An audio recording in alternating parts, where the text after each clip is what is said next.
चलिए हम आज का अपना टॉपिक देखते हैं। भारतीय इतिहास हम लोग देख रहे थे, उसमें आधुनिक भारत का इतिहास देख रहे थे। उसमें आज का हमारा टॉपिक है क्रांतिकारी राष्ट्रवादी गतिविधियां। यानी इसमें हम लोग अपने स्वतंत्रता आंदोलन से जुड़े हुए क्रांतिकारियों के बारे में जानकारी, उनकी गतिविधियों के बारे में जानकारी हमें इसमें प्राप्त होगी। ठीक है। उसमें अगर हम देखें तो जो क्रांतिकारी राष्ट्रवादी गतिविधियां हैं, यानी revolutionary nationalist activities, revolutionary nationalist activities, ये दो चरणों में चली। दो चरणों में पहला चरण अगर हम देखते हैं तो 1904 से लेकर 1912 के बीच, और दूसरा चरण हमारा जो भगत सिंह वाला था वो 1924 से 1934 के बीच। तो आज हम पहले पार्ट में प्रथम चरण के बारे में चर्चा करेंगे। तो पहले तो हमें जानना है कि आखिर क्रांतिकारी जो गतिविधियां हैं उसके उदय के पीछे कारण क्या थे, क्योंकि वो देखा जाए तो कांग्रेस का गठन तो हो चुका था। एक तरह से स्वतंत्रता आंदोलन चलाने वाली एक संस्था के रूप में देखा जाए तो कांग्रेस का गठन हो चुका था। फिर आखिर ऐसी कौन सी क्या कह सकते हैं घटनाएं थी जिन्होंने लोगों को क्रांतिकारी गतिविधि करने के लिए प्रेरित किया, वो हमें जानना है। तो उसमें अगर हम देखें तो 19वीं शताब्दी के आसपास भारत में कई बार अकाल पड़ा, प्लेग की बीमारियां फैली, और ये बड़े स्तर पर ब्रिटिश नीतियों के कारण कहीं ना कहीं बहुत सारे लोग इसमें मारे गए। यानी इस समय के जो फेमाइंस थे, 19वीं शताब्दी के फेमाइंस, इसको लेकर प्रश्न भी आ चुका है कि ज्यादातर ये मैन मेड थे, मानव जनित। यानी ब्रिटिश नीतियों के कारण भारत में 19वीं शताब्दी में अकाल पड़े। 19वीं शताब्दी यानी 1800 से लेके 1900 के बीच का जो हमारा दौर था, तो अकाल पड़े, काफी सारे लोग मारे गए। लोग धीरे धीरे उग्र हो रहे थे। क्यों? क्योंकि अंग्रेजों ने अपने आप को भारतीयों का शुभ चिंतक बताया था, वेल विशर बताया था, और यहां पर बड़ी संख्या में लोग मर रहे थे। दूसरा क्या हुआ कि अभी तक पश्चिम की श्रेष्ठता की बात करी जा रही थी, वेस्टर्न सुप्रीमेसी। बोला जा रहा था कि पश्चिम के जो देश हैं वो श्रेष्ठ हैं, लेकिन बीच में कुछ घटनाएं हुई जिसमें यूरोप में अगर देखा जाए तो यूरोप में इटली को अफ्रीका के एक देश ने हरा दिया। इटली जो यूरोप का एक देश है, इसको अफ्रीका के एक देश अबिसीनिया ने हरा दिया। दूसरा रूस, रूस को जापान ने हरा दिया। तो जब ये दो घटनाएं हुई तो भारतीयों को लगने लगा कि जो पश्चिम के देशों की श्रेष्ठता है वो केवल झूठा दिखावा है, ऐसी कोई बात नहीं है। यानी जो वेस्टर्न कंट्रीज ने अपनी सुप्रीमेसी बना रखी थी वो यहाँ पर समाप्त हो गई। ठीक है। अगली घटना ये को देख सकते हैं कि आपका कांग्रेस बन चुकी थी। कांग्रेस में जो है खुद कांग्रेस दो भागों में बंटने वाली थी। यहां पर मतलब देख सकते हैं दो विचारधारा के लोग हमें कांग्रेस में दिखाई देते हैं। उसमें नरमपंथियों से भारतीय निराश थे। नरमपंथियों के द्वारा जिस तरह से चाय पार्टी के माध्यम से प्रार्थना, फिर अपना प्रस्ताव देना, प्रार्थना करना, और फिर प्रेस के माध्यम से अपनी मांगों को रखने की बात हो रही थी, तो कोई भी मांग अंग्रेज सरकार के द्वारा मानी नहीं जा रही थी। तो जब नहीं मानी जा रही थी तो उसी में एक दूसरा धड़ निकल कर आया, गरमपंथी। गरमपंथियों की बात करें तो गरमपंथी भी युवाओं को एक सही दिशा नहीं दे पाए थे।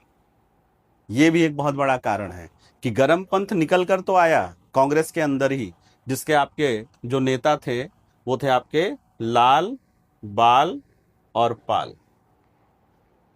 लाल यानी लाला लाजपत राय, बाल यानी बाल गंगाधर तिलक, पाल मतलब बिपिन चंद्र पाल। तो ये तीन, लाल, बाल और पाल, ये लोग भी युवाओं को सही दिशा नहीं दे पाए थे। इसी दौरान जो है 1905 में स्वदेशी आंदोलन शुरू होता है। जब स्वदेशी आंदोलन समाप्त हुआ तो उसके बाद कांग्रेस 1907 में सूरत में उसका विभाजन हो गया। कांग्रेस भी जो है सुप्तावस्था में चली गई। ठीक है। और स्वदेशी आंदोलन की समाप्ति के बाद अब पूरे देश में एक राजनीतिक शून्यता का माहौल स्थापित हो गया था, पॉलिटिकल वैक्यूम बन गया था, किसी भी तरह की राजनीतिक गतिविधियां नहीं बन रही थी। यही सब कारण था कि इस दौर में क्रांतिकारी राष्ट्रवाद का उदय होता है। क्रांतिकारी राष्ट्रवाद का उदय, यहां पर रिवोल्यूशनरी एक्टिविटीज, यानी लोग हथियार उठाएंगे, हिंसा के माध्यम से स्वतंत्रता की प्राप्ति की बात यहां पर करेंगे। तो अब इस चरण में जो पहला चरण है क्रांतिकारी राष्ट्रवादी गतिविधियों का, इसमें कुछ गतिविधियां हम देखते हैं। ठीक है, तो देखिए सबसे पहले 1904, ये दौर भी वहीं से शुरू होता है हमारा। 1904 में वीडी सावरकर, विनायक दामोदर सावरकर, इन्होंने एक गुप्त संगठन बनाया, क्रांतिकारी गतिविधियों को करने के लिए एक सीक्रेट ऑर्गेनाइजेशन बनाया, वो था अभिनव भारत। ठीक है, अगला आपको दिखाई देगा प्रमोद मित्र। प्रमोद मित्र के द्वारा अनुशीलन समिति का निर्माण किया गया और यहां पर क्रांतिकारी गतिविधियों की प्रशिक्षण और ट्रेनिंग दी जा रही थी। उसके बाद युगांतर समिति का निर्माण दो लोगों ने मिलकर किया, बरीन्द्र नाथ घोष और दूसरे थे भूपेंद्र नाथ दत्त। ये सारी की सारी समितियां क्रांतिकारी गतिविधियों को चलाने के लिए बनाई जा रही थी। और कुछ घटनाएं भी देख लेते हैं। उसमें देखिए 1908 में मुजफ्फरपुर बिहार में एक जज थे जो काफी पक्षपात करते थे, यूरोपियन जज थे, उनका नाम था किंग्सफोर्ड। नाम क्या था उनका? किंग्सफोर्ड। इन्होंने भारतीयों को बहुत सारी सजाएं दी, बेवजह की सजाएं दी, तो इनसे काफी सारे लोग नाराज थे और इसीलिए प्रफुल्ल चंद्र चाकी और खुदीराम बोस, प्रफुल्ल चाकी और खुदीराम बोस ने इनको मार दिया।